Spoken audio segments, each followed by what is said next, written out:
تو ابو جہل کہتا ہے ہائے افسوس میں نہیں جانتا یہ کون ہے. اور 14 صدیاں گزرنے کے بعد ایک مومن لحد میں اترتا ہے اور پردے ہٹا دیے جاتے ہیں اور منکر نکیر سوال کرتے ہیں عامر چیمہ بتا یہ کون ہے. وہ کہتا ہے پیچھے ہٹو پہلے پائے ناز کو بوسہ تو کر لینے دو. میں تو مر کے پہنچا ہوں یہاں اس دل ربا کے واسطے. یہ تو میرے وقت جاگے کہ وہ میری قبر میں آئے. شیخ عبدالحق محدث دہلوی علیہ رحمہ لکھتے ہیں کہ جب سے یہ سنا ہے کہ قبر میں حضور آئیں گے پتہ نہیں موت کہاں مر گئی ہے, جی چاہتا ہے زندہ ہی قبر میں چلے جائیں. تو وہ کہے گا پہلے مجھے پائے ناز کو بوسہ تو کر لینے دو. میں تو زندگی کے بھر میں انتظار ان کا کرتا رہا اور ان کے بارے میں پوچھ رہے ہو یہ کون ہے. تو وہ فوراً جواب دیتا ہے یہ تو وہی میرے آقا و مولا ہیں جن کے لیے ساری زندگی تڑپتا رہا اور ان کی زیارت کی آرزوئیں اور تمنائیں کرتا رہا. اچھا ابو جہل ساری زندگی دیکھتا رہا تو وہ تو جواب نہیں دے پائے گا. وہ کہتا ہائے افسوس میں نہیں پہچانتا یہ کون ہے. ہاتھ لا ادری مجھے نہیں پتا. اور 14 صدیاں گزرنے کے بعد ایک مومن لحد میں اترتا ہے تو وہ فوراً کہتا ہے یہ تو وہی ہیں جن کے لیے زندگی گزار آیا ہوں. تو جس نے دیکھا تھا وہ پہچان نہیں سکتا اور صدیوں بعد جو دنیا کے اوپر آیا وہ فوراً پہچان بھی رہا ہے اور پائے ناز کو بوسے بھی کر رہا ہے. تو پھر اس کا کیا جواب ہوگا؟ تو اس کا جواب علامہ اقبال علیہ رحمہ نے دیا. وہ کہتے ہیں قبر میں یہ جو آنکھیں ہیں ان میں تو مٹی پڑی ہوگی, یہ تو بند ہوگی, دل کی آنکھیں کھلی ہوں گی. ابو جہل نے ان آنکھوں سے دیکھا تھا, یہ آنکھیں تو کھلی نہیں ہیں, تو ان سے وہ کیسے پہچانے گا؟ اور دل کی آنکھوں نے حضور کو دیکھا ہی نہیں تھا.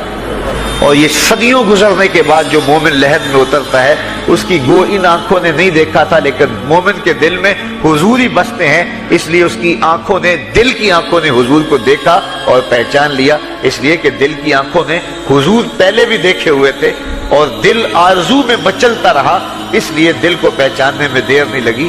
تو وہاں یہ آنکھ نہیں پہچانے گی, یہ آنکھ پہچانے گی. تو حضور علیہ الصلوۃ والسلام کے حوالے سے جب سوال ہوگا, اگر اس سوال کا جواب نہیں آیا تو پھر جہنم کی کھڑکی کھول دی جائے گی, اور اگر اس سوال کا جواب آیا تو پھر جنت کے دروازے کشادہ کر دیے جائیں گے اور جنت کی ٹھنڈی ہوائیں اس کی قبر میں آ جائیں گی. بلکہ حدیث میں آتا ہے اسے کہا جائے گا کہ نم کنومت العروس, ایسے سو جا جس طرح دلہن سوتی ہے. اور وہاں سے لے کر کے حشر تک کا سفر جو ہے اس کے لیے بہت لمبا سفر نہیں ہوگا. وہ ایسے ہوگا کہ جو ہے وہ ایک خوبرو کے گلے سے ہار گرے گا اور وہ موتی ٹوٹ کے گر جائیں گے اور وہ اس کو چننے میں مصروف ہو جائے گا. اب یہ سارے موتی چن نہیں پائے گا کہ قیامت آ جائے گی. یہ مومن کے لیے اللہ نے آسانی رکھی, 50,000 سال کا دن ہوگا یوم محشر, لیکن جو مومن ہوگا اس کے لیے حشر کا اتنا بڑا دن ایسے ہوگا جتنا عصر کا وقت ہوتا ہے. تو اتنے فتح مکہ کا دن ہے. آپ جانتے ہیں کہ حضور کے پیچھے ایک بچہ بیٹھا تھا, حضور کا ردیف, جو خوشی سے اچھلتا تھا. بڑی خوشی کا دن تھا, لیکن میرے حضور کا سر عجز سے جھکا ہوا تھا, حتیٰ کہ امامے کا کور اونٹنی کی کوہان کے ساتھ لگتا تھا. لیکن وہ بچہ تھا, نو عمر تھا, وہ اچھلتا تھا خوشی سے, تو حضور سے روکتے تھے, پھر وہ اچھلتا تھا, پھر روکتے تھے. وہ بچہ کون تھا؟ تاریخ میں ڈھونڈے, نواسا نہیں ہے, کسی انصاری سردار کا بیٹا نہیں ہے, کسی قریشی سردار کا بیٹا نہیں ہے, حضور کے خاندان کا کوئی فرد نہیں ہے. ہم نے تاریخ ڈھونڈی تو وہ حضور کے آزاد کردہ غلام اور منہ بولے بیٹے زید بن حارثہ کا بیٹا اسامہ بن زید ہے. فتح مکہ کے دن اپنے ساتھ جس کو بٹھایا وہ غلام زادہ تھا. دنیا کو بتایا محمد عربی غلاموں کو عزت دینے آیا ہے. ایک غلام کو یہاں اپنے ساتھ سواری پہ بٹھایا, دوسرے کو کعبے کی چھت پہ چڑھا دیا. بلال حبشی کو کہا یہاں کھڑے ہو کے اذان پڑھو. اللہ اکبر. کہاں بلال مکے کی گلیوں میں ظلم اور جبر, جور اور زیادتی کا شکار ہوتے تھے. چکی پسوائی جاتی تھی اور جسم میں میخیں ٹھونکی جاتی تھیں, اور ذلت اور رسوائی کے گڑے میں ان کو دھکیل دیا تھا کفار نے. آج وہی غلام, وہی بلال کعبے کی چھت پہ کھڑا ہو کے اذان دے رہا ہے. اللہ اکبر. میں یہاں کھڑے ہو کے اذان دوں تو رخ کروں گا قبلے کی جانب, اور جب کعبے کی چھت پہ کھڑا ہوں تو پھر جدھر رخ کروں ادھر ہی تو قبلہ ہوگا. اب بلال اذان دے رہے ہیں, رخ کدھر کیا؟ حضور طواف کر رہے تھے, بلال اذان دے رہے تھے, جدھر جدھر حضور پھرتے وہ بھی رخ پھیرتے چلے جاتے.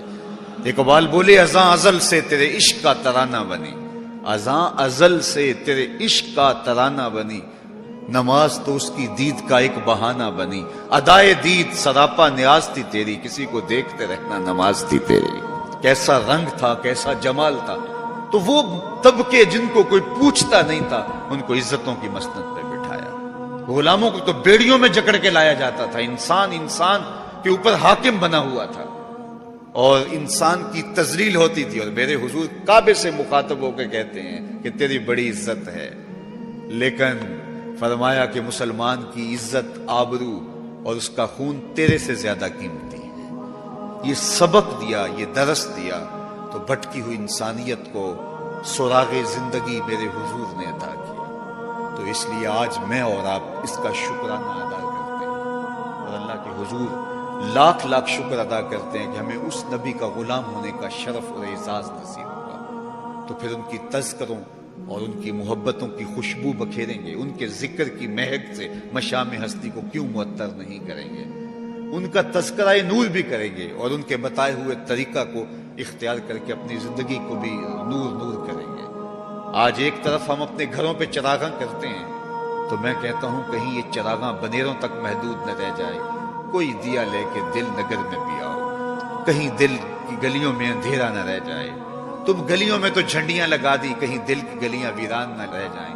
آؤ کوئی جھاڑو لے کے دل کی صفائی بھی کرو، تمہارا اندر بھی ستھرا ہو، تمہارا باہر بھی ستھرا ہو، پھر میرے مصطفیٰ پہ درود پڑھو۔ یاری لا تو پاک نبی سنگ اے پر پوری یاری، پھر درود قبول ہے تیرا لکھ نالوں ایک واری۔ ان کا طرز زندگی روح میں جذب کر لیجئے، ان کے بتائے ہوئے طریقوں کو اپنی زندگی میں اتار لیجئے۔ تو ہم اگر اپنی پہچان حضور کے نام سے کرواتے ہیں اور ہماری ساری پہچان ہے ہی ان کے نام سے، تو پھر ہمارا عمل بھی اس کی گواہی دے، ہمارا رویہ بھی اس کی گواہی دے، ہمارا طرز زندگی بھی اس کی گواہی دے۔ آج بھی اگر اسلام کا دامن پکڑو، وَأَنْتُمُ الْأَعْلَوْنَ إِن كُنتُم مُؤْمِنِينَ، میرے رب نے وعدہ دیا ہے، کافر لگتے کیا ہیں، تم مومن بن کے دکھاؤ، عزتوں کا تاج تمہارے سر پہ رہے، لیکن تم تن آسان ہو، تم خواہشات کے بندے بن گئے ہو، آرزوؤں کے غلام بن گئے ہو، اور نعمتیں وہ مانگتے ہو جو بدر اور احد کے صحابہ کو عطا کی گئی۔ کہاں کیسے تمہیں وہ نعمتیں ملیں گی؟ پہلے اپنے آپ کو ثابت تو کرو کہ ہم ان کے اہل ہیں، اور جب اپنی اہلیت ثابت کرو گے تو رحمت کی برکھا برسے گی اور اتنا کرم ہوگا کہ تمہارے دامن تنگ نظر آئیں گے اور تم برستے پھولوں کو سمیٹ نہیں پاؤ گے۔ لیکن افسوس کہ تم طلب وہ کرتے ہو۔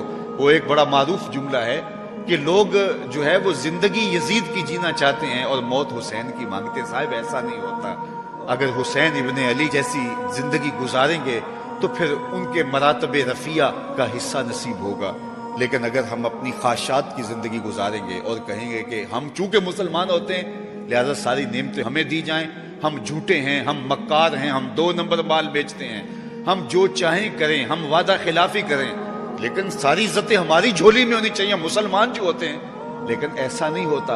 اس کا وعدہ ہے تم مسلمان عمل